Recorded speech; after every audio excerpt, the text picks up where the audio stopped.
لطالما كان مجيئك صوت أم كلثوم الهارب من إحدى الحارات في دمشق القديمة، حين اعترفت لك بكل ما أوتيت من حب. يا معيون شغلوني، لكن ولا شغلوني إلا عيونك أنت، دول بس اللي خدوني.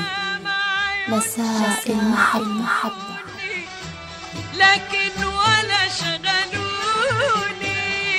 يا معيون شغلوني لكن ولا شغلوني إلا عيونك انت، دول بس اللي خدوني وبحبك أمروني. إلا عيونك انت، دول بس اللي خدوني وبحبك أمروني.